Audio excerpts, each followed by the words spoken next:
Okay, in this video we're going to have a look at alkanes in a little bit more detail, and we're going to start off just by simply defining an alkane, because alkanes are hydrocarbons, and hydrocarbons mean that they contain carbon and hydrogen atoms only. There's no other elements in this structure.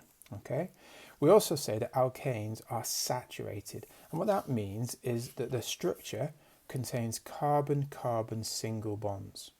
Okay, so alkanes are saturated because they contain carbon-carbon single bonds. So here's some examples then. You've got this little table in your book.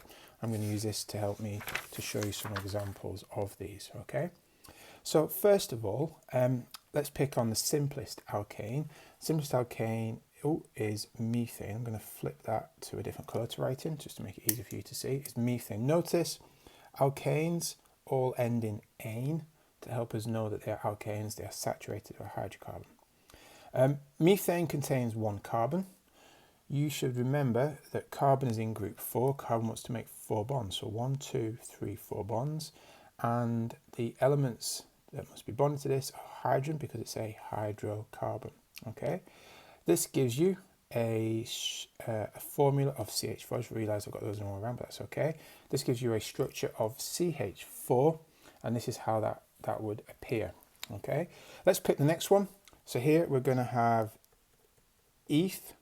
And then ane, so it's ethane, so it belongs to the alkane family.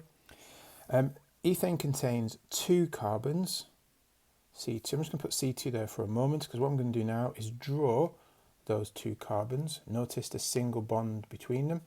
And then what I do is I'm going to count, because each carbon still needs 4 bonds. This has got 1 bond, so 2, 3, 4. This has got 1 bond, 2, 3, 4. And then I'm going to put my hydrogens on the end of this. So you can see it's got 1, 2, 3, 4, 5, 6. So it's C2H6 is the molecular formula. Okay, let's try the next one. So next one down is propane. Notice again, ane for a alkane. Propane's got 3 carbons, so it's C3. Let's just leave that there. Let's draw 1, 2, 3 carbons. Do the same, cover them over, count the bonds. So it's got 1 already, 2, 3, 4. This one, be careful because it's got 2, so it needs 2 more bonds, 1, 2. And this has got 1, so it needs 1, 2, 3. There is my structure for my propane. Let's count them up. 1, 2, 3, 4, 5, 6, 7, 8. So C3H8 is propane. And the final one here at the bottom is 4 carbons in the chain. 4 carbons in the chain is butane. So that's C4. Let's draw those. 1, 2, 3, 4. There's my 4 carbons. Do the same again, just count them up. So 1, 2, 3, 4. That's got 2 already. So 1, 2. 2 already. 1, 2, 3, 4. Then you put your H's on.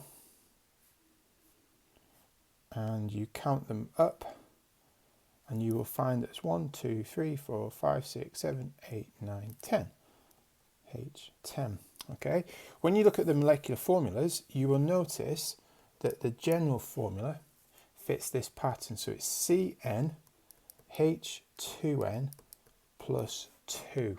Okay. And that means, for example, if you had 50 carbons in your chain, N is 50.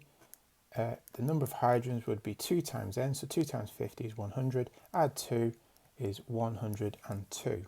So using this general formula, you can work out the number of hydrogens that any of these alkanes would have, as long as you know the number of carbons. Okay.